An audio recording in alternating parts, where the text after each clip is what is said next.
Welcome back to another edition of the Eleusinian Society. A few years back, I happened to notice some Templar and Masonic imagery inside of the tarot cards, so I decided to do some research and came up with this series, Esoteric, an esoteric interpretation of the tarot cards. The Chariot, a card filled with several symbols that truly display a very masculine feel. You have a man in armor riding a stone chariot that is being pulled by two Sphinxes. The chariot has a starry cloth draped across the top of it, and in the background we see a rather large city, or at least the spires of the city's tall buildings. When doing these tarot card interpretation videos, I oftentimes find that the most simple of symbols have the most telling meanings. This card is certainly no exception, and I will get into that in just a little while. First, let's look at the driver. Here we have someone of noble or royal status, which is represented by a crown on top of his head. He is also wearing plate armor, which at the time of the birth of the first tarot cards was pretty much exclusive to people of noble status. It is also to be noted that in much older civilizations, the chariot itself was a transportation used in battle by kings and pharaohs and the higher-ranking members of society. The driver is also wielding a scepter, which clearly is another sign of power and status. What was odd to me about this figure was the white square on his chest, which at first I was not really sure as to its meaning until I said it out loud. A man of high status with a square jewel on his chest. Of course, the square is a representation of the master of a Masonic lodge. Although the type of square you typically see on modern Masons is a right-angled tool, the name and meaning still are the same.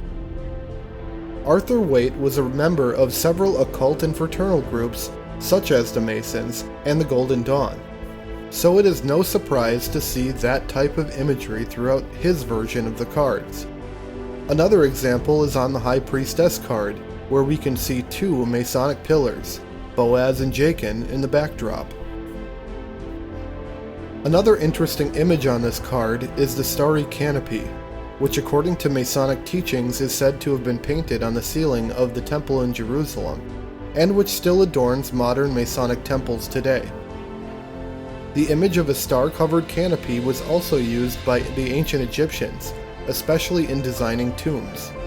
The next symbol that was peculiar to me was the Sphinx, a symbol used mainly in Egyptian symbology. But what does the Sphinx mean? In the stories of Egyptian mythology, the Sphinx was a symbol of guardianship, particularly relating to the guarding of the sun god Re against his enemies. The symbol of the Sphinx is also said to represent the divine power of the king, more specifically, the pharaoh. The color of the Sphinxes in the foreground is black and white, with an alternating pattern, which could represent more Masonic imagery, as the floor of every Masonic lodge has some kind of black and white tiling, which represents balance in life. The chariot itself is not out of the ordinary in shape or size, but the sigil located on the front may disclose some telling information as to the driver's identity. At the top of the sigil we see a golden disc, which has wings jetting out the sides of it. In Egyptian hieroglyphs, the golden disc is a representation of the sun, an image of power, divinity, and light over all beings. It is a symbol that was commonly used in the ancient world throughout many civilizations, such as Egypt, Mesopotamia, Anatolia, and Persia.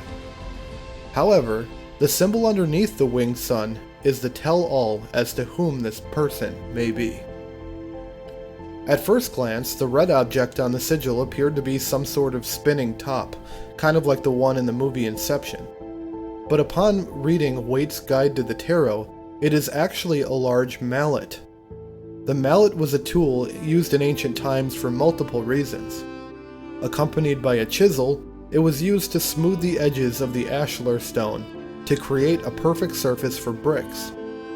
In a larger form, they were called a maul, or setting maul, which was used to pound large stones into place when creating the walls of large structures. In a much smaller and more modern form, however, the mallet becomes the gavel, a tool for judges and lawmakers to conduct meetings, and therefore another symbol of power. Going along with the Masonic themes of this card, the gavel is not only a symbol for a Master Mason, but the Master of the Lodge. Putting all of the parts together, the gavel, the black and white Sphinxes, the starry canopy, the square jewel, and several icons of power and royalty, it is my belief that the Chariot card represents none other than King Solomon. I mean, think about it. The man is wearing a pomegranate-shaped crown, which is the same shape of Solomon's crown. He has the Master's Jewel, a scepter of power, a larger stone city behind him which could represent Jerusalem, and the sigil of the gavel to denote power over his people. And, if my theory isn't convincing enough, there is one more little nugget of info I came across in my research that is pretty blatant in this card. When searching King Solomon's Chariot, an article came up about a book called the Kebra Nagast, an early Ethiopian text that tells stories of royalty in ancient times and their life stories. This book has quite a bit of information in it regarding King Solomon and more especially his relationship with the Queen of Sheba. But it also talks about a flying machine in the shape of a chariot that Solomon himself would use to traverse countries and meet with other nations of the ancient world. The story of King Solomon's chariot was even featured in the popular History Channel show Ancient Aliens, as seen in this clip. Did they really mean actual flying carpets, or was it another term with which to describe some type of a flying machine? This was the original chariots of the gods that Eric von Däniken talked about. The flying magic carpets of the Arabian Nights story. What do you think? Do you believe that the chariot represents King Solomon? Let me know in the comment section below. And as always, thanks for joining us on another edition of the Eleusinian Society.